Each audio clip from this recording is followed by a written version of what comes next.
السلام علیکم ورحمۃ اللہ وبرکاتہ۔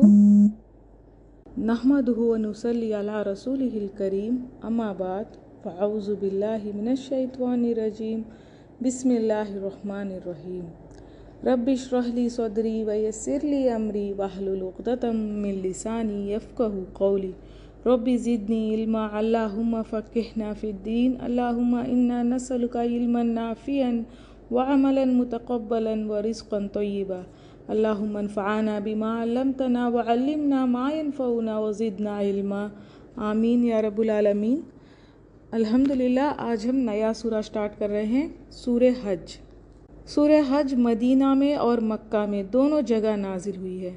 مکی کے آخری وقت میں یہ کچھ آیتیں ہیں، پھر بیچ میں مدینے کی آیتیں بھی ہیں اس صورت میں، تو اس میں بھی توحید کی باتیں ہوں گی، قیامت کا ذکر آئے گا، قرآن کی عظمت، کفر کے خلاف جہاد، مسلمانوں کو تسلی بھی ہے اس صورت میں۔ اور اس صورت میں 2 سجدے بھی ہیں۔ کچھ آیتوں میں ایمان والوں کے بارے میں کہا ہے، تو آمنو کہہ کے بلایا جا رہا ہے، تو مدینے میں ہوگی وہ آیتیں۔ اور قتال کی بھی بات ہوئی ہے، تو ایسی آیتیں بھی مدینہ میں نازل ہوئی تھی۔ تو صورتیں مکی ہوں یا مدنی، ہمیں اس نصیحت کو، اس پیغام کو پکڑنا ہے۔ دیکھتے ہیں، بسم اللہ الرحمن الرحیم، 7 نام اللہ کے جو بہت مہربان، نہایت رحم کرنے والا ہے۔ آیت 1، یا ایھا الناس، اے لوگوں۔ یہ کس کے لیے ہے؟ پوری انسانیت کو اللہ تعالیٰ بتا رہا ہے، اے لوگوں۔ تو یہ قرآن کس کے لیے ہے؟ صرف مسلمانوں کے لیے نہیں ہے، ساری پوری انسانیت کے لیے ہے۔ ہر کوئی اس سے فائدہ اٹھانا ہے، لیکن بس تھوڑے لوگ ہی اس سے فائدہ اٹھاتے ہیں، اور وہ مسلمان۔ تو یہاں پر کیا کہا؟ اے لوگوں، اتقوا، ڈرو، ربکم، اپنے رب سے، ڈرو اپنے رب سے۔ پورے لوگوں کو کہا جا رہا ہے، اے لوگوں، رب سے ڈر جاؤ۔ ڈرنا کیسا ہے؟ ڈرنے کا کیا مطلب ہے؟ بچنا، حفاظت کرنا، سوچ سمجھ کر جینا، ہر وقت اللہ دیکھ رہا ہے، یہ یقین رکھنا، اس کو کہتے ہیں ڈرنا، تقویٰ۔ تقویٰ کے بارے میں صحابہ نے فرمایا تھا، کیا کبھی ایسے راستے سے گزرے ہیں کہ دونوں طرف کانٹے ہوں؟ تو لوگوں نے کہا، ہاں گزرے ہیں۔ تو جب دونوں طرف کانٹے ہیں راستے میں، تو ہم کیسے چلتے ہیں؟ بچ بچ کے چلتے ہیں، کپڑوں کو سنبھالیں گے، خود کو سنبھالیں گے۔ تو یہ ایگزامپل ہے تقویٰ کا، انسان خود کو بچا بچا کے زندگی گزارے۔ اور یہاں کیا کہا؟ ربکم، اپنے رب سے۔ رب کون ہے؟ تمہارا ہے، تم سب کا ہے، مالک، خالق، پیدا کرنے والا، حفاظت کرنے والا، پالنے والا، جو ہمیں بڑا کر رہا ہے، اور جو رحمان ہے، رحیم ہے، بڑا شفیق ہے، تو وہ کیوں چاہے گا کہ تم تکلیف میں ہو؟ اللہ تعالیٰ کبھی ظلم کرنا نہیں چاہتا بندوں پر۔ پھر اللہ تعالیٰ نے بتایا، اِنَّا، بے شک، زلزلہ الساعتی، قیامت کا، شیء، چیز ہے، عظیم، بہت بڑی۔ اب قیامت کی بات کہی اللہ تعالیٰ نے، یہ بہت بڑا زلزلہ آئے گا، وہ عام نہیں ہوگا، بہت بڑا ہوگا۔ جب رب نے کہہ دیا کہ بہت بڑا ہے، تو ہم سمجھ سکتے ہیں کہ وہ کتنا بڑا ہوگا۔ قیامت کے دن زمین ایسی ہلا دی جائے گی، اور جب تک ساری چیزیں ختم نہ ہو جائے، زمین نہیں رکے گی، وہ زلزلہ کم نہیں ہوگا، سب کچھ برباد کر کے وہ پھر رکے گا۔ اور پھر قیامت کے دن آدم علیہ السلام سے اللہ تعالیٰ فرمائے گا کہ جو بھی جہنمی ہیں ان سب کو نکال دو۔ تو سارے آدم علیہ السلام کی ذریت سے ہیں، ان کی اولاد ہیں، تو اللہ تعالیٰ کہے گا جو بھی تمہارے میں سے جہنمی ہے ان کو نکال دو۔ تو صحابہ نے پوچھا، یا رسول اللہ، جہنم میں کون جائیں گے؟ تو نبی صلی اللہ علیہ وسلم نے بتایا تھا کہ 1000 میں سے 999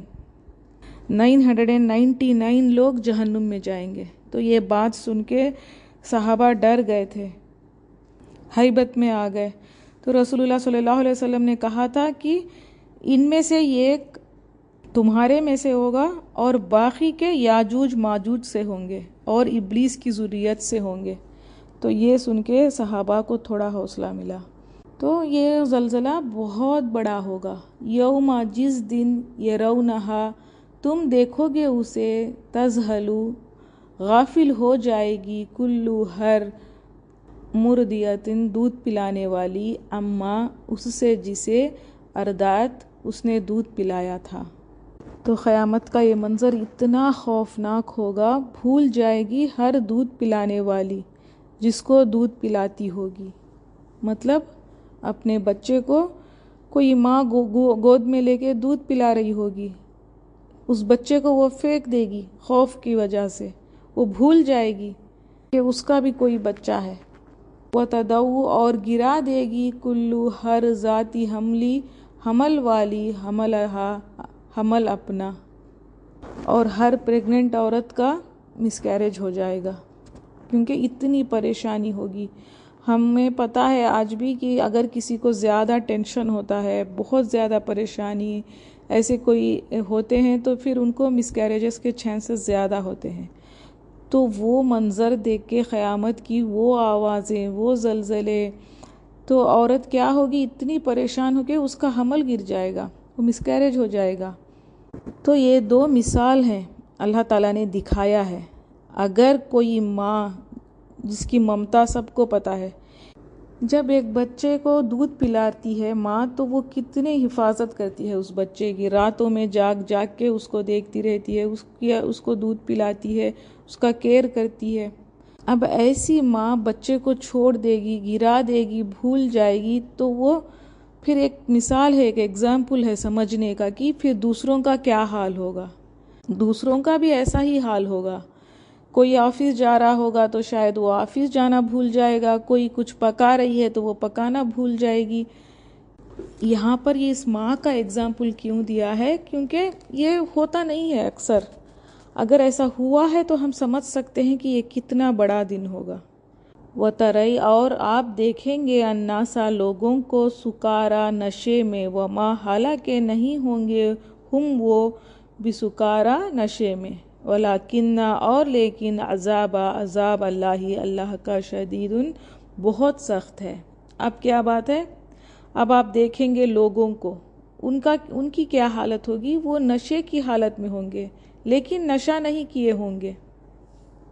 مفسروں کا کہنا ہے اوپر جو باتیں دو آئی ہیں وہ عورتوں کے لیے تھی، اب یہ بات آدمی کے لیے ہے۔ مرد کیسا ہوگا؟ ایسے پاگل جیسا ہو جائے گا، کوئی ہوش نہیں ہوگا اس کو، جیسے نشے کی حالت میں ہوتے ہیں اس طرح سے ہو جائے گا، لیکن اس کے اندر نشہ کچھ نہیں ہوگا، وہ بس ایسے ہی دیوانہ ہو جائے گا، اس کا دماغ خراب ہو جائے گا۔ تو اللہ تعالیٰ کا عذاب بہت عظیم ہے۔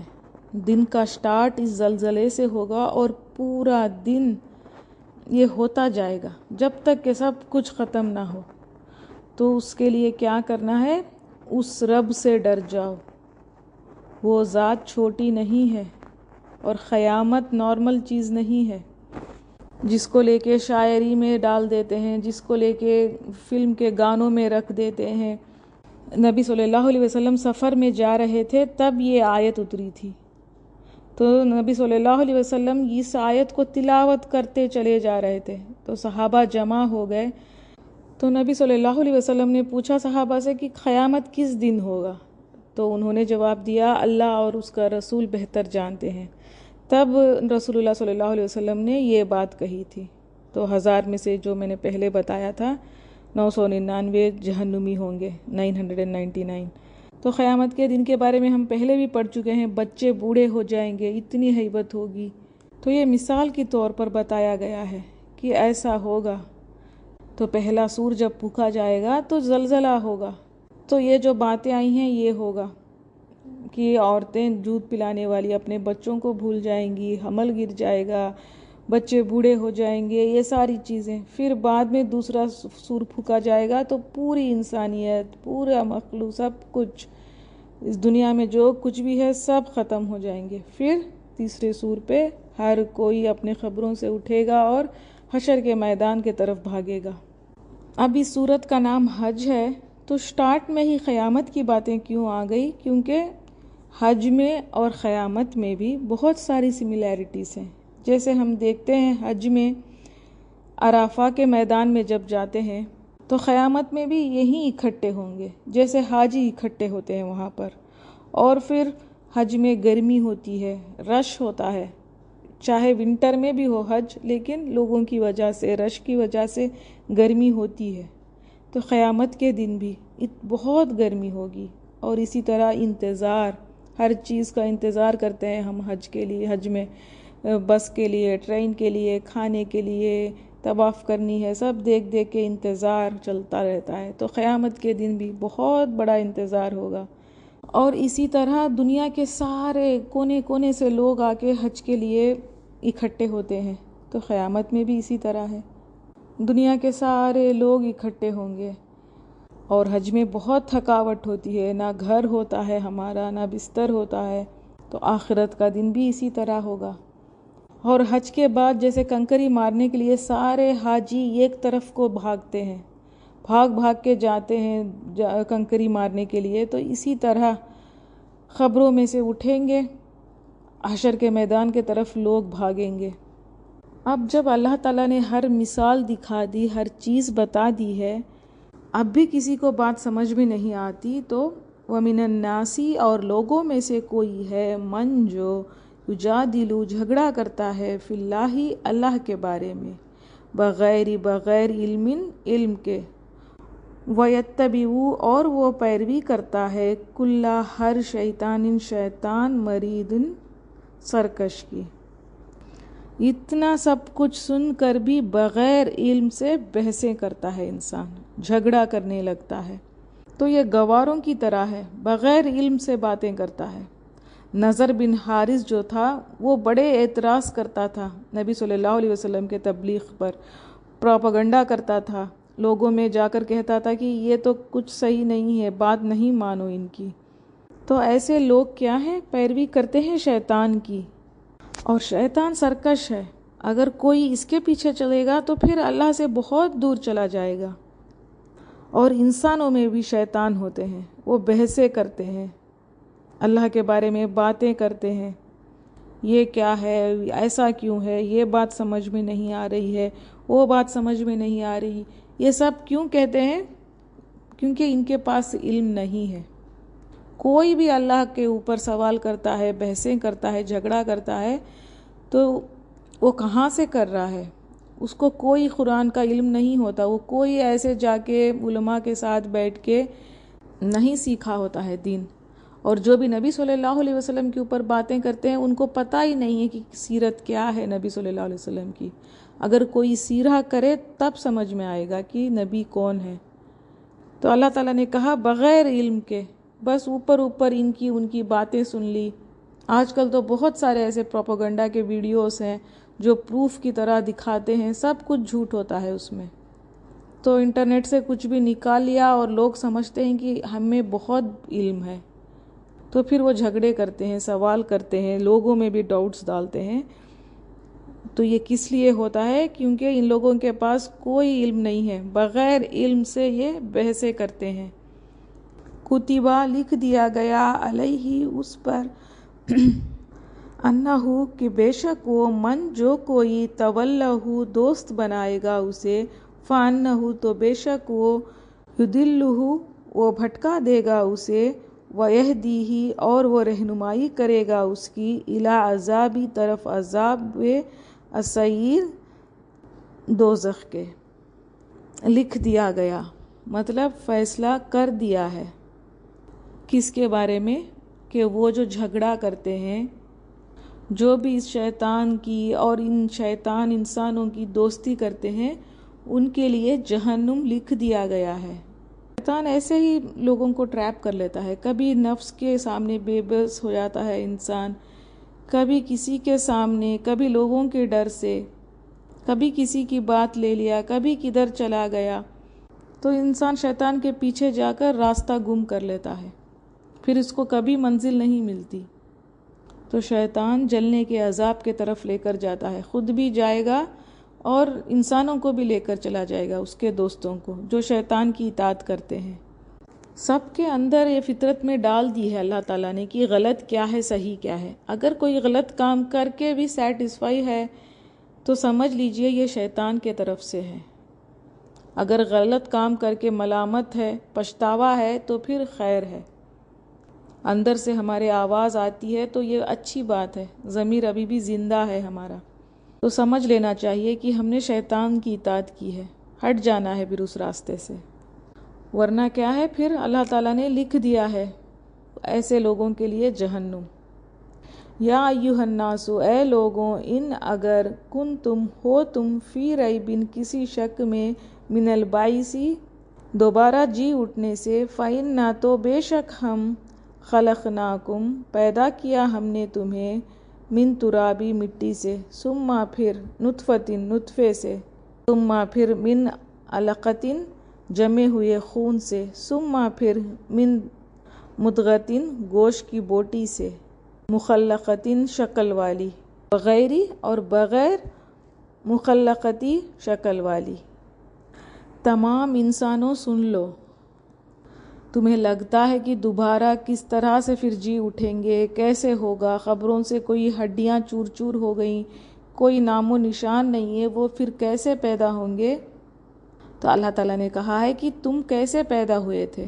پہلے مٹی سے پیدا ہوئے، پھر نطفے سے پیدا ہوئے. آدم علیہ السلام کو تو اللہ تعالیٰ نے مٹی سے پیدا کیا تھا. پھر جو نطفہ ہوتا ہے جس سے بچے کی پیدائش ہوتی ہے، وہ بھی مٹی سے جو اگا ہے وہ کھا کے، وہ غذا کھا کے وہ انسان بڑا ہوا تھا.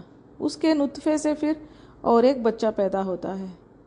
اور نطفہ بھی ایک ڈیڈ چیز ہے، ناپاک چیز ہے. اس سے پھر کیا ہوتا ہے؟ خون بنتا ہے.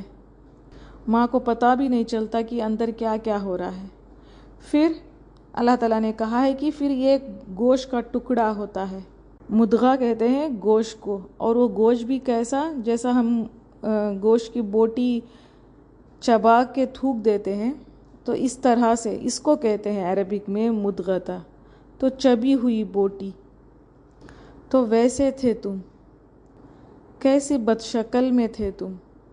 تو پھر اللہ تعالیٰ اس کو کیا کرے گا، اس کو ایک شکل دے گا یا پھر نہیں دے گا. تو یہ ساری چیزیں 40 دن کے گیپ میں ہوتی رہتی ہیں کہ پہلے نطفہ، پھر بعد میں خون بننا، پھر بعد میں ایک گوشت کا ٹکڑا بننا، پھر بعد میں جب بچہ پیٹ میں 4 مہینے کا ہوتا ہے تو فرشتے آتے ہیں. فرشتے آ کر اس کا رزق، موت، اور یہ نیک ہوگا یا بد ہوگا، یہ جہنمی ہوگا یا جنتی ہوگا، لکھ دیا جاتا ہے. اگر اس کی پیدائش نہیں ہے تو پھر وہ رک جاتا ہے گوشت کی شکل میں، اس کے اندر کوئی گروتھ نہیں رہتا. تو سب انسانوں کے بارے میں لوح محفوظ میں لکھا ہوا ہے، ہر ایک کی تقدیر پہلے سے ہی لکھی ہوئی ہے. کہاں موت ہوگی، کب ہوگی، سب لکھا ہوا ہے. رزق مقرر ہے، رزق کے لیے کہاں جانا ہے یہ بھی تقدیر میں لکھا ہوا ہے. تو یہ سب کہنے کا کیا مطلب ہے؟ جو رب تمہارا مردہ تھا ایک چیز، مٹی بھی مردہ، نطفہ بھی مردہ، اس سے جو زندگی دی تمہیں، تو وہ کیا، اس کو کیا مشکل ہے کہ وہ پھر دوبارہ اٹھا نہ سکے؟ کیا پھر وہ دوبارہ نہیں اٹھا سکے گا؟ اور کہا لِنُبَيِّنَ، تاکہ ہم واضح کریں، لَكُمْ، تمہارے لیے، وَنُقِرُّ، اور ہم ٹھہراتے ہیں، فی الارحام، رحموں میں، ماں جس کو، نشاء، ہم چاہتے ہیں، تک اجل، مسمى، مقرر وقت تک، جب تک ہم چاہیں اس کو ٹھہراتے ہیں. اللہ تعالیٰ جب تک چاہے گا، جب تک بچہ اندر ماں کے رحم میں رہے گا. پھر نخرجکم، ہم نکالتے ہیں تمہیں، طفلاً، بچہ بنا کر، ثم پھر، لتبلغوا، تاکہ تم پہنچو، اشدکم، اپنی جوانی کو. پھر اللہ تعالیٰ نے کیا بتایا؟ پھر ہم نکالتے ہیں، بچہ پیدا ہوتا ہے، پھر تم پہنچتے ہو پوری جوانی کو. ومنکم، اور تم میں سے کوئی ہے، من، جو یتوفا، فوت کیا جاتا ہے. اور پھر کوئی ایسے بچے ہوتے ہیں جن کی زندگی لمبی نہیں ہوتی، کوئی بیچ میں ہی فوت ہو جاتے ہیں. ومنکم، اور تم میں سے کوئی ہے، من، جو یرد، لوٹایا جاتا ہے، الی، طرف، ارزلی ناکار الغموری عمر کے۔ ہر جگہ بے بسی ہے، نہ پیدا ہونا ہمارے ہاتھ میں ہے اور نہ موت، اور کسی کسی کو اتنی حیات دے دیتا ہے اللہ تعالیٰ اور وہ پہنچتا ہے ناکارہ عمر تک، مطلب بڑھاپے تک۔ اب اس کے اندر بھی کچھ بھی جان نہیں رہتی، نہ ہاتھوں میں طاقت ہوتی ہے، نہ پیروں میں، نہ دماغ سٹیبل ہوتا ہے، کیا بات کرتے ہیں یہ وہ سمجھ میں نہیں آتا، کبھی بھول جاتے ہیں۔ اس عمر تک اللہ تعالیٰ لے کر جاتا ہے، جہاں سے انسان سٹارٹ ہوا تھا پھر ادھر ہی چلا جاتا ہے۔ جیسے بچے کھاتے ہیں، بوڑھے بھی ویسے ہی کھا رہے ہوتے ہیں، جیسے بچہ دن بھر سوتا ہے ویسے ہی بوڑھے بھی سوتے رہتے ہیں، تو پھر بچہ بن جاتے ہیں۔ لِکَیْلَا تاکہ نہ یعلما وہ جانے من بعدِ بعد علم جاننے کے شیئن کچھ بھی، تو بڑھاپے میں سب کچھ بھول جاتا ہے انسان۔ وَتَرَا اور آپ دیکھتے ہیں الْأَرْضَ زمین کو حامدۃ خشک، فَإِذَا تو جب انزلنا اتارتے ہیں ہم علیہا اس پر الماء پانی، اہتزت وہ تر و تازہ ہو جاتی ہے، وہ ربت اور وہ ابھر آتی ہے، وہ انبتت اور وہ اگتی ہے، من کل زوجن ہر قسم کے بہیجن رونق والے پودے۔ پہلے انسان کے بارے میں بتایا کہ کیسے انسان پہلے ماں کی پیٹ میں رہتا ہے، پھر کیسے وہ باہر آیا، کس طرح سے وہ پھر جوانی پر پہنچا، پھر اللہ تعالیٰ اس کو لے کر جاتا ہے بڑھاپے تک، تو ہر جگہ اللہ تیرے ساتھ ہوگا۔ اب پھر زمین کی بات کہی، ڈیڈ زمین ہوتی ہے، اللہ تعالیٰ اس کے اوپر بارش برساتا ہے، تو پھر ہر قسم کی رونق آ جاتی ہے، ہر چیز اگتی ہے پھر اس بنجر زمین میں۔ تو پہلے بے جان سی چیز تھی، اللہ تعالیٰ نے جان ڈال کر انسان بنایا، اور اسی طرح بے جان زمین تھی، ڈیڈ تھی، سوکھی ہوئی مٹی تھی، تو پانی برسا کے اللہ تعالیٰ نے اس کو بھی اگا دیا۔ ذالک یہ بِأَنَّ باوجہ اس کے اللہ اللہ ہوا وہی الحق حق ہے، وَأَنَّهُ اور بے شک وہ یحیی وہ زندہ کرتا ہے الموتیٰ مردے کو، وَأَنَّهُ اور بے شک وہ علی اوپر کلی ہر شیء چیز کے قدیر خوب قدرت والا ہے۔ تو ہمیں باتیں سمجھ میں آئے نہ آئے، وہ ہر چیز پر قادر ہے، پیدائش ہو، موت ہو، قیامت ہو، سب چیز اللہ کی طرف سے ہے، اور یہ حق ہے، یہ زندہ کرتا ہے مردے کو، اور وہ ہر چیز پر قادر ہے۔ تو یہ سب باتیں اس لیے بتائی جا رہی ہیں تاکہ یقین کر لو، اللہ تعالیٰ زندہ کرے گا مردوں کو، قیامت آنے والی ہے، تو تم بھی طے کر لو، اس بات کو یقین رکھو، کوئی شک نہیں ہے اس میں۔ تو قیامت کے بارے میں اتنا زور کیوں دیا جا رہا ہے، کیوں بار بار کہہ رہا ہے اللہ تعالیٰ؟ ڈپریشن دینے کے لیے، سوچ سوچ کے ڈر جاؤ، بار بار کیوں بتا رہا ہے؟ تاکہ یہ یقین ہوگا تو ہم پھر عمل کر سکیں گے۔ آپ کو اگر کوئی فون کر کے آپ کی دوست کہتی ہے کہ کل میں تمہارے گھر آؤں گی، تو آپ کو یقین ہوگا اس بات کا، تبھی آپ تیاری کریں گے۔ اگر آپ کو ڈاؤٹ ہے کہ وہ آئے گی یا نہیں، تو آپ تیاری کچھ نہیں کریں گے، آپ سوچیں گے کہ کل دیکھا جائے گا، کل وہ آئے گی تو دیکھ لوں گی۔ اگر یہ یقین ہے کہ کل مہمان آئیں گے گھر، تب ہم تیاری کرتے ہیں۔ تو اسی لیے کہا جا رہا ہے قیامت ہوگا، قیامت آئے گی، اللہ کے سامنے کھڑے ہونا ہے، تو تیاری کر لو۔ نبی صلی اللہ علیہ وسلم نے اپنی 2 انگلیاں جوڑ کے دکھایا تھا، قیامت اور میں اس طرح سے ہیں، تو یہ چل پڑی ہوئی ہے، بہت قریب ہے۔ انا اور بے شک الساعۃ قیامت آتیۃ آنے والی ہے، لا ریب نہیں کوئی شک فیہا اس میں، وانا اور بے شک اللہ اللہ یبعث دوبارہ اٹھائے گا من انہیں جو فی القبور قبروں میں ہے۔ تو اللہ تعالیٰ نے 2 باتیں کہی ہے پہلی آیت میں کہ اللہ تعالیٰ حق ہے اور ہر چیز پہ قادر ہے، تو پھر اللہ تعالیٰ نے کہا کہ قیامت بھی آنے والی ہے، کوئی شک نہیں ہے اس میں، اللہ تعالیٰ اس بات پہ قادر ہے، وہ قبروں سے اٹھائے گا دوبارہ انسانوں کو۔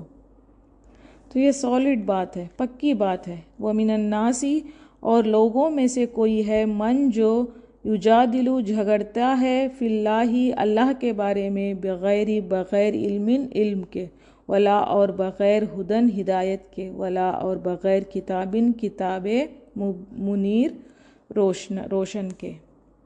اور لوگ کیسے ہیں؟ جھگڑتے ہیں اللہ کے بارے میں بغیر علم کے، بغیر کوئی ہدایت کے، بغیر کوئی کتاب منیر کے۔ ان کے پاس کوئی کتاب منیر نہیں ہے، کوئی وحی کا علم نہیں ہے، کوئی پروف نہیں ہے، پھر بھی جھگڑے کرتے ہیں اللہ پر، نبی پر، قیامت کے بارے میں۔ کیوں ایسا؟ کیونکہ سنی سنائی باتیں ہیں ان کے اندر، تکبر ہے۔ مسلمانوں کے پاس تو کتابیں ہیں، پہلے زمانے سے، آدم علیہ السلام کے زمانے سے وحی آ رہی تھی، کتابیں ہیں، پروف ہے نبوت کا۔ تو دوسروں کے پاس کچھ نہیں ہے۔ کہاں سے ان کو پتہ چلا کہ اتنے سارے خدا ہیں، انسان بھی خدا ہیں؟ کہاں سے پتہ چلا؟ کوئی وحی آئی، کہیں کتاب میں لکھا ہے، کسی فرشتے نے ان کو بتایا؟ کچھ نہیں ہے۔ ثانیہ موڑنے والے ہیں اطفیہ شانہ اپنا، لیدلّ تاکہ وہ بھٹکا دے، عن سبیل اللہ اللہ کے راستے سے، لہو اس کے لیے ہے، فی الدنیا دنیا میں، خزی رسوائی، ونذیقہ اور ہم چکھائیں گے اسے، یوم دن، القیامتی قیامت کے، عذاب الحریق آگ کا۔ یہ لوگ خود بھٹکے ہوئے ہیں اور دوسروں کو بھی بھٹکاتے ہیں، تو ان کے لیے کیا سزا بتائی اللہ تعالیٰ نے؟ اللہ کے طرف سے جو منہ موڑ لیتے ہیں ان کے لیے دنیا میں بھی رسوائی ہے۔ ابو جہل کا ہم دیکھتے ہیں کہ کس طرح سے وہ رسوا ہوا تھا، کس طرح سے وہ مرا تھا، اور ابو لہب کا بھی ہمیں پتہ ہے، اس کے خود کے بیٹوں نے اس کو نہیں دفنایا تھا، تو ایسی بیماری آ گئی تھی، گاؤں کے باہر اس کو ڈال دیا گیا تھا، اور قیامت کے دن بھی ان کو عذاب ملے گا۔ آیت 10، ذالکہ یہ، بما باوجہ اس کے، جو قدمت آگے بھیجا، یدا کا تیرے دونوں ہاتھوں نے، وَأَنَّا اور بے شک اللہ لیسا نہیں ہے، بظالم ظلم کرنے والا، للعبید بندوں پر۔ کیسے احسان فراموش ہے انسان، جو کچھ بھی نہیں تھا اس کو اللہ تعالیٰ نے ماں کے پیٹ میں حفاظت کیا، پھر اس کو وہاں سے غذا دی، پھر وہ تھوڑا تھوڑا گرو کر کے شکل و صورت کا بنا، پھر جب وقت آیا تو اس کو دنیا میں لے کر آیا اللہ تعالیٰ نے، پھر اس کو جوانی تک پالا، حفاظت کی اس کی۔ جو بچہ ہاتھ پیر نہیں ہلا سکتا، کچھ بھی نہیں کر سکتا، تو اس کی محبت اس کے ماں باپ کے دل میں کس نے ڈالی؟ اللہ تعالیٰ نے ڈالی۔ ماں جو رات رات جاگ کر اس کی حفاظت کرتی ہے، اس کو دودھ پلاتی ہے، بیمار ہے تو اس کو دیکھتے ہیں ماں باپ اس کے لیے کماتا ہے، لے کر آتا ہے، ڈالتا ہے، کھلاتا ہے، تو یہ ساری محبت کس نے دی؟ اللہ تعالیٰ نے دی۔ پھر اس کو اللہ تعالیٰ بڑھا کے جوانی تک پہنچاتا ہے، بلوغت کے عمر تک لے کر آتا ہے، تب جا کے اللہ تعالیٰ حکم دیتا ہے کہ یہ کام کر لو، تو وہ سن کے انسان کیا کرتا ہے؟ ایک جوانی میں آ کر کہتا ہے کہ یہ کیا بات ہے، یہ تو مجھے سمجھ میں نہیں آ رہا ہے، یہ کیا حکم ہے، نمازیں کیوں پڑھنی ہے، نہیں پڑھیں گے تو کیوں سزا ہے، ایسا کیوں، ویسا کیوں، پردہ کیوں، یہ ساری چیزیں، کتنی باتیں کرتے ہیں۔ پہلے آیتوں میں بھی اللہ تعالیٰ نے کیا بتایا؟ یہ لوگ بحثیں کرتے ہیں، جھگڑے کرتے ہیں بغیر کوئی علم کے۔ تو آپ نے کسی دوست کی مدد کی، آپ نے اس کو ایک گھر دلایا، آپ اس کو لے کر گئے، کہیں پر کام میں لگائے، نوکری دلوائی، پھر وہ وہاں پر خوشی خوشی رہ رہا ہے، اس گھر میں بھی رہ رہا ہے، کما رہا ہے، کھا رہا ہے، پھر کبھی آپ کو یاد آئی اس کی، آپ نے کہا چلو ملتے ہیں، میں تمہارے گھر آؤں گی، تو پھر وہ کہے کہ کیا ضرورت ہے، میں نہیں ملنا چاہتی، مجھے کوئی تمہاری ضرورت نہیں ہے، تو پھر کیسا لگے گا؟ آپ نے تو بہت چھوٹی مدد کی تھی، تب بھی آپ کو برا لگے گا۔ یہ جو اللہ ہے، اس نے اتنا سب کچھ دیا، اسی نے صحت دی، اسی نے رزق دیا، اسی نے رزق دیا، تو اس کا کھا کے جب جوانی پر پہنچتا ہے اور ایسی باتیں کرتا ہے انسان، اس کا پھر جو بھی انجام ہوگا، اللہ تعالیٰ نے کہا ہے کہ یہ اس کے ہاتھوں کی کمائی ہے، کیونکہ اللہ تعالیٰ کبھی ظلم نہیں کرتا بندوں پر، اتنا محبت کرنے والا، اس طرح سے پیدا کر کے، اتنا حفاظت کر کے، اتنا سب کچھ دیا اپنے بندے کو اللہ، تو وہ کیوں ظلم کرے گا؟ یہ خود انسان کی اپنے ہاتھوں کی کمائی ہے۔ تو اس بات کو ہمیشہ یاد رکھنا ہے، رب کبھی بھی ظلم نہیں کرتا۔ کبھی بھی منہ سے یہ نہیں نکالنا ہے کہ اللہ نے ظلم کیا ہے، اللہ نے اس طرح سے کیوں کیا، میں اتنی نمازیں پڑھتی ہوں، اتنی دعائیں کرتی ہوں، مجھے کیوں اللہ تعالیٰ نے اس طرح۔ تو ایسے کوئی سوال ہے تو سمجھ لیجئے کہ ہم اللہ کو نہیں جانتے، ہم رب کو نہیں پہچانتے۔ تو رب کیا ہے؟ کبھی بھی بندوں پر ظلم نہیں کرتا۔ دنیا الٹ پلٹ ہو جائے، زمین اوپر چل جائے، آسمان نیچے آ جائے، کچھ بھی ہو جائے، انسانوں کے ساتھ کچھ بھی ہو جائے، کتنا بھی برا ہو جائے، اللہ ظلم نہیں کرتا۔ اللہ کہتا ہے میں نے میرے بندوں کے اوپر سے ظلم حرام کر دیا ہے، میرے بندوں تم بھی ظلم نہ کرو۔ اسی کی دی ہوئی زندگی لے کے، وہ جو یہاں تک کہ ہم سانس بھی لے رہے ہیں تو اسی کی وجہ سے ہے، تو پھر اسی کے آگے نافرمانی کریں گے تو پھر انجام برا ہی ہوگا۔ ناسی اور لوگوں میں سے کوئی ہے من جو یعبدو عبادت کرتا ہے اللہ کی اللہ حرفن کنارے پر، فَإِن پھر اگر اصابہ پہنچے اسے خیرن بھلائی، اطمئنا وہ مطمئن ہو جاتا ہے بھی اس پر، وَإِن اور اگر اصابتہ پہنچتے ہے فتنتن آزمائش، انقلبا وہ پلٹ جاتا ہے علی وجہی اپنے چہرے پر، حسیرن اس نے نقصان اٹھایا، الدنیا دنیا، والآخرۃ اور آخرت کا، ذالک یہ ہے ہوا وہ الخسران خسارہ، المبین کھلا۔ تو کچھ لوگ ہیں اللہ تعالیٰ نے بتایا وہ کیسے عبادت کرتے ہیں، کنارے پر رہ کر، حرفن کہتے ہیں کنارے کو۔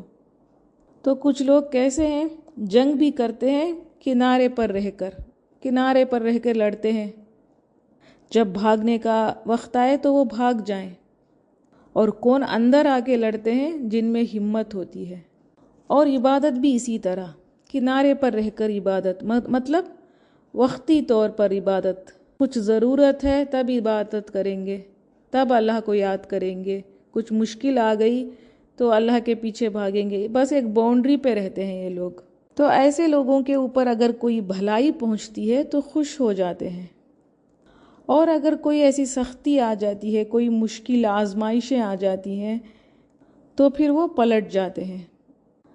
تو کیا ہوتا تھا، مکہ سے ہجرت کر کے جب مدینہ جاتے تھے تو وہاں جانے کے بعد اگر کسی کو بچے، بیٹا اولاد ہوتا تھا، یا پھر ان کی جانوریں بڑھ جاتے تھے، بکریاں بچے دے کے، اونٹنی بچے دیا، تو جیسے ہی اچھی چیزیں ہوتی ہیں تو وہ کہتے تھے کہ یہ دین بہت اچھا ہے، بہت اچھی برکت ہے اس دین میں۔ اگر کچھ نقصان ہوتا، لڑکی پیدا ہو گئی یا بارش نہیں ہوئی یا پھر کوئی جانوروں کے معاملے میں نقصان ہو رہا ہے تو کہتے تھے کہ نہیں اس دین میں تو بڑی مشکل ہے، تو دین کو چھوڑ دیتے تھے۔ تو ایسے لوگوں کو کیا کہا گیا ہے؟ منافق، منافق کی مثال ہے یہ۔ تو ہم بھی اس طرح سے کبھی کبھی سمجھتے ہیں کہ اللہ ہمیں اچھا کیا ہے تو پھر اچھی بات ہے، میں بھی عبادتیں کروں گی، نمازیں پڑھوں گی، اللہ کو یاد کروں گی۔ اگر تھوڑی سی بھی مشکل آ گئی، کچھ آزمائشیں آ گئیں تو کہتے ہیں کہ کیا فائدہ نمازوں کا، کیا فائدہ میں اتنی عبادت کرتی ہوں، اتنی دعائیں کرتی ہوں، اللہ تو دعائیں ہی نہیں سنتا میری۔ تو یہ منافق کی مثال ہے۔ مومن ایسا کبھی نہیں کہتا۔ ایسے لوگوں کے لیے اللہ تعالیٰ نے کیا کہا ہے؟ بہت خسارے میں ہے، کھلا خسارہ ہے آخرت میں۔ یدعو وہ پکارتا ہے، من دونی سوائے اللہ ہی اللہ کے، ماں اسے جو لا یضرہ نہیں نقصان دیتا اسے، وما اور جو لا ینفعہ نہیں فائدہ دیتا اسے، ذالک یہی ہے ہوا وہ الضلال گمراہی، البعید دور کی۔ تو وہ اسلام کو چھوڑ کے اب کس کے پاس جاتے ہیں؟ پھر شرک کے پاس چلے جاتے ہیں اور وہ بتوں کو ماننے لگتے ہیں۔ تو اللہ تعالیٰ نے کہا وہ بتوں کے پاس چلے جاتے ہیں تو اس میں نہ فائدہ دیں گے وہ، نہ نقصان دیں گے۔ ایوب علیہ السلام کی مثال ہم نے دیکھی، وہ کس طرح سے تھے، کتنی ان کے اوپر آزمائش آئی تھی، نہ اولاد رہی، نہ مال رہا، نہ صحت تھی، پھر بھی ان کی کیسی دعائیں تھیں ہم نے دیکھا۔ جب ان کی بیوی نے کہا کہ اللہ تعالیٰ سے کیوں آپ دعا نہیں مانگتے، تو انہوں نے جواب دیا تھا 70 سال اللہ تعالیٰ نے مجھے بہت کچھ دیا تھا، میں اس کا شکر ادا نہیں کر سکا، تو میں اب کس منہ سے اس کو یہ دعا کروں کہ اب مجھے اس آزمائش سے نکالے۔ کیا مطلب ہے؟ وہ کہہ رہے تھے ان کے پاس اچھے دن بھی تھے، اللہ تعالیٰ نے اچھے دنوں سے بھی ان کو نوازا تھا، 70 سال وہ صحت مند تھے، مال تھا، اولاد تھی۔ اب مشکلیں آئی ہیں تو ہم سمجھتے ہیں کہ اللہ تعالیٰ نے کچھ نہیں کیا، کیا کیا ہے اللہ تعالیٰ نے، میں اتنی عبادتیں کر کے کیا فائدہ، تو یہ ظلم ہے۔ تو یہاں پر کہا ہے یہ لوگ اللہ کو چھوڑ کے مصیبت آ گئی ہے تو غم سے کیا کرتے ہیں، راستہ بدل لیتے ہیں، پھر سے بتوں کو ماننے لگتے ہیں۔ وہ بت کیسے ہیں، نہ فائدہ دیں گے نہ ان کو کوئی نقصان دیں گے۔ خسارہ کہتے ہیں جو ہمارا انویسٹمنٹ ہے، جو سرمایہ ہے، وہ بھی ڈوب جائے۔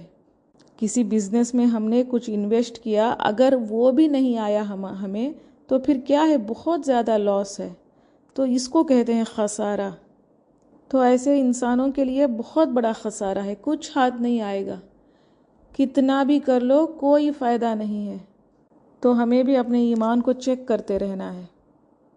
یدعو وہ پکارتا ہے، لمن یقیناً اسے، درہ نقصان جس کا، اقربو قریب تر ہے، من نفسہ اس کے نفس سے، لبسا البتہ کتنا برا، المولا دوست، ولبسا اور البتہ کتنا برا ہے، العشیر ساتھی۔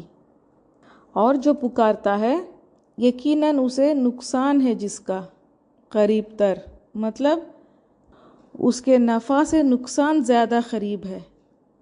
ان بتوں کو جو پکارتے ہو، یہاں پر بتوں کی بات ہو رہی ہے، ان سے نفع سے بھی زیادہ نقصان زیادہ ہے، کیونکہ دنیا کی چیزوں کے لیے یا لوگوں کے لیے رب کو چھوڑ کے بتوں کو پکارتے ہو۔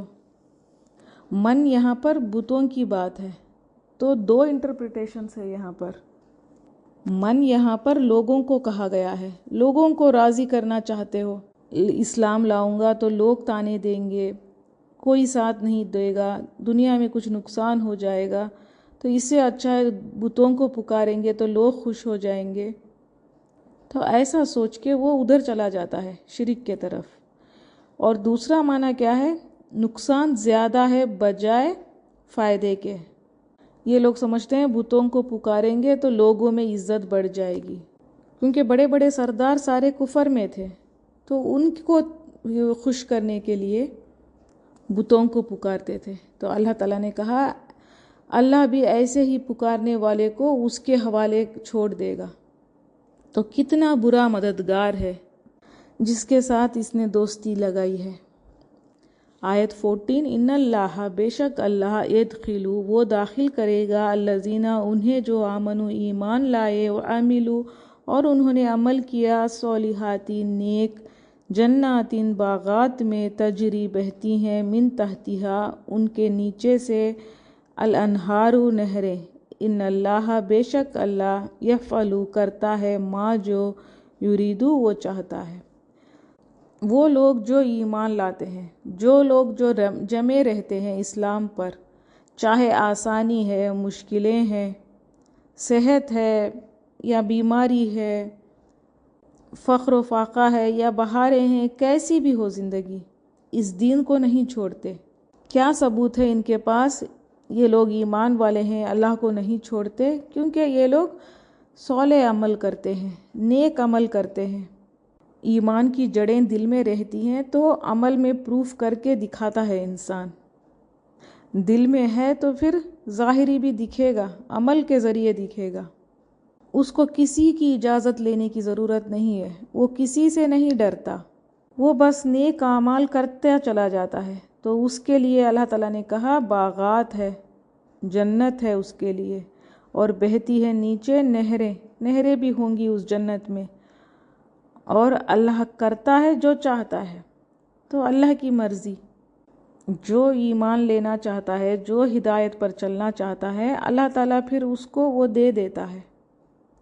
من جو کوئی کانا ہے، یظنو سمجھتا ہے، ان یہ کہ لن ہرگز نہیں، ینصرہ مدد کرے گا اس کی، اللہ فی الدنیا دنیا میں، والآخرتی آخرت میں، فلیمدد پس چاہیے کہ وہ دراز کر لے، بسببن ایک رسی، الی سمائی طرف آسمان کے، ثم پھر، لا یقطع پھر چاہیے کہ وہ کاٹ ڈالے، فلینظر پھر چاہیے کہ وہ دیکھے، حل کیا، یذہبن واقعی لے جاتی ہے، کیدہ تدبیر اس کی، ما اس چیز کو، بغیظ جو غصہ دلاتی ہے۔ اس آیت میں بھی دو انٹرپریٹیشنز ہیں۔ کیا کہا اللہ تعالیٰ نے؟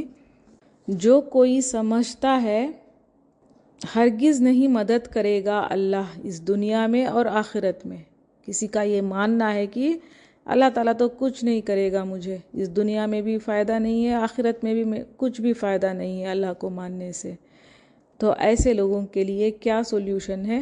اللہ تعالیٰ نے بتایا، کیونکہ اب وہ مایوس ہو گیا، اب وہ سمجھتا ہے کہ اللہ تعالیٰ تو کچھ نہیں کرے گا، تو اللہ تعالیٰ نے جواب دیا، تو پھر اپنے آپ کو ختم کر لو، کاٹ دو اس زندگی کے رسی کو، خودکشی کر لو۔ مطلب تمہیں اتنا غصہ ہے، اگر اب غصہ کم کرنا ہے تو کیا کرو، خود کو ختم کر لو، مر جاؤ جا کے۔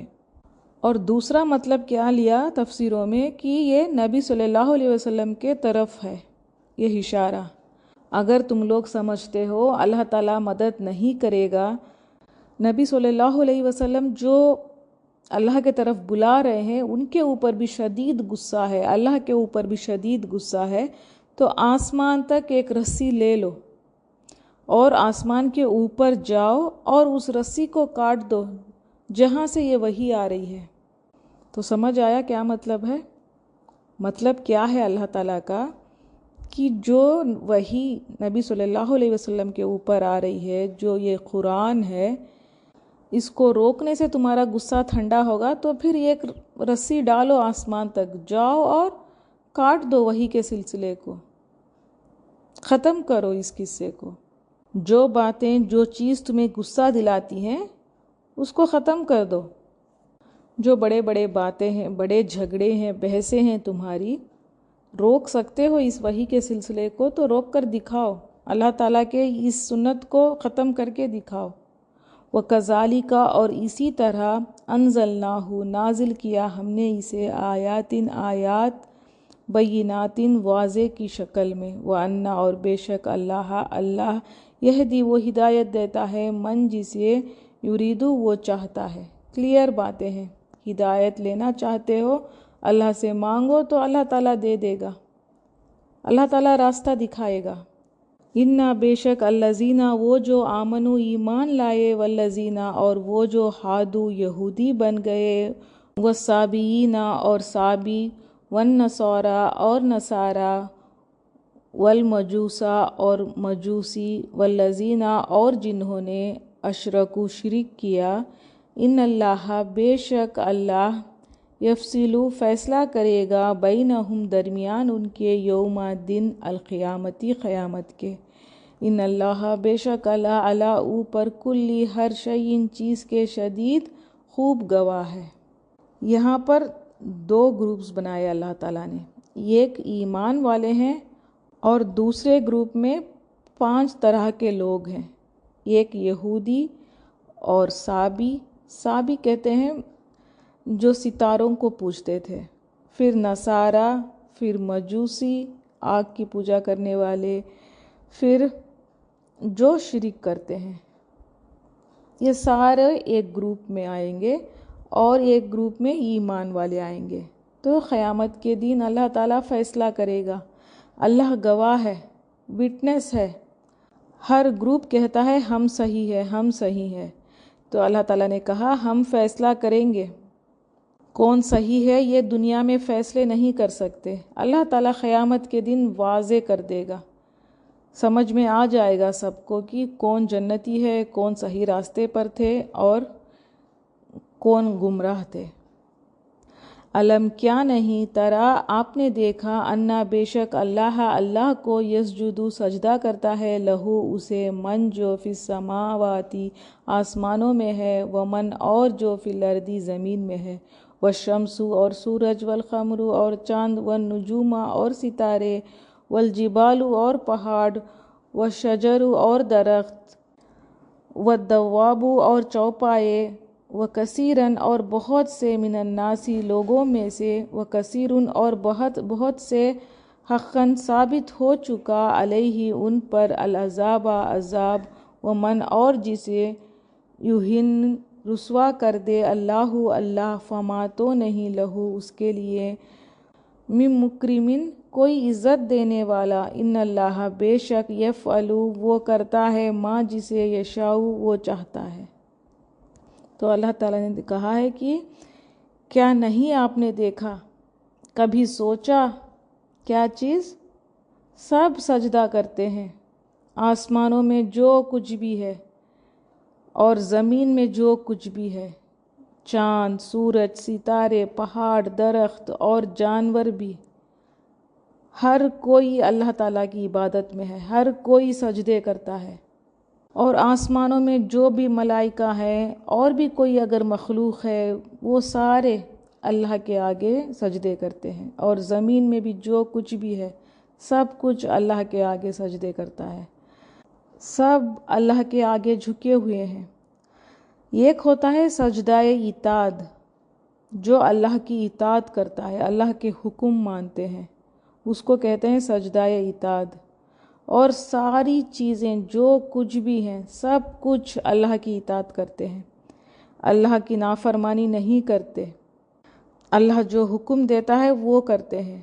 اور فزیکلی بھی ایک سجدہ ہوتا ہے جو عبادت کی دور پر ہم کرتے ہیں، اور یہ بھی سب کرتے ہیں۔ سورج بھی اللہ تعالیٰ کے عرش کے تلے جا کر سجدہ کرتا ہے اللہ تعالیٰ سے، اور کہتا ہے کہ مطلب اجازت لیتا ہے کہ میں نکلوں یا نہ نکلوں۔ جب اللہ تعالیٰ کا حکم آتا ہے تو پھر وہ نکلتا ہے۔ ایک دن ایسا ہوگا کہ وہ اجازت لے گا اور اللہ تعالیٰ کہے گا جہاں سے آیا ہے وہیں سے نکل جا، تو پھر وہ ویسٹ سے نکلے گا سورج۔ تو قیامت کی علامتوں میں سے یہ بھی ایک علامت ہے، اس دن سے پھر لوگوں کی توبہ قبول نہیں کی جائے گی۔ تو ہمیں دیکھنا ہے سورج کتنا بڑا ہے اس زمین سے، ہم اگر زمین پر کھڑے ہیں تو بس ایک ڈاٹ سے بھی بہت ذرے کے برابر ہے ہم، اور ہماری باتیں، ہماری بحثیں، ہماری نافرمانیاں، اور پھر ستارے، پہاڑ بھی، پہاڑ کیسے سجدے کرتے ہیں؟ ان کے سایوں کے صورت میں، پہلے ان کا سایہ جھکا ہوتا ہے، پھر وہ اوپر اٹھتا ہے۔ سورج بھی، اگر ہم سورج کو بھی دیکھتے ہیں، وہ پہلے کیا ہوتا ہے، یہ ایک دم سجدے کی طرح ایک دم نیچے پڑا ہوتا ہے، پھر وہ اٹھتا ہے، پھٹتا ہے، پھر دوپہر تک وہ سیدھا کھڑا ہو جاتا ہے، پھر رکوع کی حالت میں جاتا ہے، پھر مغرب کے وقت تک وہ پورا ایسا لگتا ہے کہ وہ پورا سجدے میں چلا گیا۔ تو ہمیں قرآن کہتا ہے کہ ہر کوئی سجدہ کرتا ہے، اللہ کے سامنے جھکا ہوا ہے۔ ایک پہاڑ دوسرے پہاڑ سے پوچھتا ہے کہ کوئی ذکر کرنے والا آج تمہارے اوپر سے گزرا ہے؟ نبی صلی اللہ علیہ وسلم کو بھی ایک پہاڑ سلام کرتا تھا۔ اور انسان کے اندر جو بھی ہمارا جسم، سب کچھ اللہ تعالیٰ کے اطاعت کرتا ہے، ہمارا سانس لینا، دل دھڑکنا، دماغ کا کام کرنا، ہاتھ پیر چلنا، جو بھی ہماری حرکتیں ہیں سب کچھ اللہ تعالیٰ کے اطاعت میں ہے، اللہ تعالیٰ کے حکم پر چل رہی ہیں۔ لیکن انسانوں میں دو گروپ ہیں، ایک سجدہ کرتے ہیں، اللہ کے آگے جھکتے ہیں، مانتے ہیں، اپنا جو عزت کا جو چہرہ ہے اس کو زمین پر ڈالتے ہیں، اللہ کے آگے جھک جاتے ہیں، اور ایک اللہ کی اطاعت نہیں کرتا۔ ایک سجدہ کر کے اللہ کے قریب ہو جاتا ہے، ایک اللہ کا حکم نہیں مان کے دور ہو جاتا ہے۔ اور جو اللہ کے سامنے اکڑتا ہے، آخرت میں جب اللہ کے سامنے کھڑے ہوگا تو پھر وہ سجدہ نہیں کر سکے گا، جو دنیا میں سجدہ کر رہے تھے وہاں پر بھی وہ اللہ کو جب دیکھیں گے تو وہ سجدے میں گر جائیں گے، لیکن دنیا میں جس نے سجدہ نہیں کیا تو اس کی کمر اکڑ جائے گی، تو یہ بہت بے عزتی کی بات ہوگی، یہ رسوائی ہوگی وہاں پر ان کے لیے، تو پھر وہاں پر کوئی نہیں ہوگا اس کو عزت دینے والا۔ تو اللہ بے شک وہ کرتا ہے جو وہ چاہتا ہے، اللہ کے نزدیک ہے یہ فیصلے۔ اور سجدوں کے بارے میں آیا ہے تو پھر ہم شکر کا بھی سجدہ کر سکتے ہیں، خوشی ملے تب بھی سجدہ کر سکتے ہیں شکر کا، اور ویسے بھی کبھی اچھی حالات ہے، کوئی ایسی خوشخبری سنی تب بھی شکر کا سجدہ کر سکتے ہیں، اور دعا کے لیے بھی سجدہ کر کے دعا کر سکتے ہیں، کیونکہ سجدے میں اللہ تعالیٰ بہت قریب ہوتا ہے۔ اور جب بھی نماز میں بھی ہم سجدہ کریں تو پھر کنسنٹریشن بھی رکھنا ہے، ادھر کی ادھر کی چیزوں کو نہیں یاد رکھنا، دھیان اللہ کے اوپر رکھنا ہے۔ حاضانی یہ دو خصمانی جھگڑنے والے ہیں، اختصموا جنہوں نے جھگڑا کیا، فی ربہم اپنے رب کے بارے میں، فالذین تو وہ جنہوں نے کفروا کفر کیا، قطعت کاٹے جا چکے ہیں، لہم ان کے لیے ثیابن کپڑے، من ناری آگ سے، یصب ڈالا جائے گا، من فوقی اوپر سے، رؤوسہم ان کے سروں کے، الحمیم کھولتا پانی۔ استغفر اللہ۔ یہ گروپ کا انجام بتایا گیا ہے، تو یہاں سے لے کر 19 آیت سے لے کر آیت 22 تک یہی بات ہوگی، ایمان والے اور کافر۔ تو آیت 17 میں ہم نے دیکھا تھا ایمان والے تھے، اور باقی کے 5 گروپ جو تھے وہ بس اللہ کو ماننے والے نہیں تھے، سارے کافر تھے۔ تو یہ واقعہ بدر کے بارے میں ہے۔ بدر میں جب مسلمان اترے تھے، حضرت علی، عبیدہ اور حضرت حمزہ سامنے صف میں کھڑے تھے، پھر کافر سامنے تھے۔ تو یہ آیت کا شان نزول یہ ہے، یہ تب نازل ہوئی تھی۔ تو اپنے رب کے بارے میں کوئی شک کرتا ہے، اپنے رب کے آگے کوئی کھڑا ہو جاتا ہے، تو اس کے لیے کیا ہے؟ اللہ تعالیٰ نے کہا ان کے لیے کاٹے جا چکے ہیں کپڑے ان کے، مطلب بالکل کسٹمائز ان کے لیے ایک دم ان کے ماپ سے کپڑے کاٹے جا چکے ہیں، ان کو بس وہ فٹ آ جائیں گے، انہی کے لیے خاص بنایا گیا ہے۔ اور یہ کپڑے کیسے ہیں؟ آگ سے بنے ہوئے۔ اور جب ان کو تیار کیا جائے گا، مطلب جب ان کو یہ کپڑے پہنائے جائیں گے، ریڈی جب یہ ہو جائیں گے کپڑے پہن کے، جیسے ہم لوگ بھی کہیں جانا ہو تو اچھے سے کپڑے پہن کر ریڈی ہو جاتے ہیں، تو پھر بعد میں کیا ہوتا ہے، ہم وہاں جائیں گے تو پھر ایک ویلکم ہوتا ہے، کہیں پر بھی آپ جاؤ، شادیوں میں، دعوتوں میں، تو اسی طرح ان لوگوں کو آگ کے کپڑے پہلے سے ہی تیار کر دیا ہے، اور ان کو آخرت میں اس کو پہنائے گا اللہ تعالیٰ۔ جیسے مہمانوں کے اوپر پھول ڈالتے ہیں یہاں پر، اسی طرح جہنم کے سامنے کیا ہوگا، ان کے اوپر پور کیا جائے گا، ڈالا جائے گا سروں کے اوپر سے، کیا چیز؟ کھولتا ہوا پانی۔ تو اتنی قریب سے کھولتا ہوا پانی ان کے سروں کے اوپر سے ڈالا جائے گا، اور کہا جاتا ہے یہ تانبے کے ہوں گے پیالے، بہت ہی گرم۔ یسحرو پگھلا دیا جائے گا، بھی ساتھ اس کے، ماں جو فی بطونہم ان کے پیٹوں میں ہے، والجلود اور کھالیں بھی۔ تو کیا ہوگا؟ تو جیسے ہی کھولتا ہوا پانی ان کے اوپر ڈالا جائے گا تو پیٹوں میں، پیٹ ان کے گل جائیں گے، اور جو بھی پیٹ میں ہوگا وہ بھی سارا پگھل جائے گا، اور یہ پانی پیروں تک آ جائے گا، پورا جسم پگھل جائے گا، پھر نئے سے پھر نیا جسم دیا جائے گا، پھر سے یہ سلسلہ ایسا ہی چلتا رہے گا۔ وَلَهُمْ اور ان کے لیے، مَخَامِعُ ہتھوڑے ہوں گے، من حدید لوہے کے، پھر فرشتے ہتھوڑوں سے ماریں گے ان کو۔ کلما جب کبھی، ارادو وہ چاہیں گے، ان کے، یخرجو وہ نکل جائیں، منہا اس سے، من غمی غم سے، اعیدو وہ لوٹائے دیے جائیں گے، فیہا اسی میں، وذوقوا اور چکھو عذاب الحریق آگ کا۔ تو دوزخ بہت گہری ہوگی۔ نبی صلی اللہ علیہ وسلم یہ ایک بار صحابہ سے کہا تھا کسی چیز کی آواز تمہیں سنائی دی ہے؟ تو صحابہ نے کہا تھا نہیں رسول اللہ صلی اللہ علیہ وسلم۔ تو نبی صلی اللہ علیہ وسلم نے کہا تھا اللہ تعالیٰ نے ایک پتھر پھینکا تھا دوزخ میں، وہ 70 سال سفر کرتا ہوا اب جا کر جہنم میں نیچے گرا ہے، اب پہنچا ہے وہ۔ تو اتنی گہری ہے جہنم، اور نیچے آگ میں اتنا زور، اتنے شعلے ہوں گے، جہنمی اچھل کر اوپر تک آئے گا، جہنم کے اوپر کناروں تک آئے گا اور اس کو باہر نظر آئے گا۔ وہ چاہے گا کہ اس جہنم سے وہ باہر آ جائے، کسی کو پکڑ لے، وہ کیسے بھی کر کے اس جہنم سے نکل کر باہر چلا جائے، لیکن پھر وہاں پر فرشتے ان کو کوڑے ماریں گے، تو پھر وہ جا کر اسی آگ میں نیچے گرے گا، پھر وہاں سے پھر اچھل کر پھر اوپر تک آئے گا، پھر اس کو امید ہوگی کہ وہ کسی طرح باہر چلے جائے، لیکن پھر اس کو فرشتے ماریں گے اور یہ سلسلہ چلتا رہے گا۔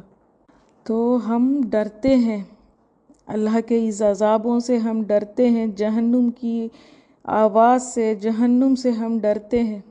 اللہم اجرنا من النار، اللہم اجرنا من النار، اللہم اجرنا من النار۔ اس کو بار بار اس کو دعا میں رکھنا ہے، اللہم اجرنا من النار، اللہ تعالیٰ بچا لے ہمیں آگ سے۔ تو یہ ساری باتیں ڈرانے کے لیے نہیں ہے، بہت سمجھایا اللہ تعالیٰ نے۔ یہ 17 پارے پر ہے، ہم لوگ 20 سورے کر چکے ہیں، بہت باتیں اللہ تعالیٰ نے بتائی۔ اب بھی کوئی نہیں مانتا ہے، اب بھی جھگڑے کرتے ہو، سمجھ میں نہیں آ رہی ہیں اللہ کی باتیں، تو پھر یہ انجام ہے، اپنی کمائی ہے۔ اللہ تعالیٰ بس بچائے ہمیں اس جہنم سے، اس آگ سے۔ سبحانک اللہم و بحمدک نشہد ان لا الہ الا انت نستغفرک و نتوب الیک۔ تلاوت سنیں گے۔ السلام علیکم ورحمۃ اللہ وبرکاتہ۔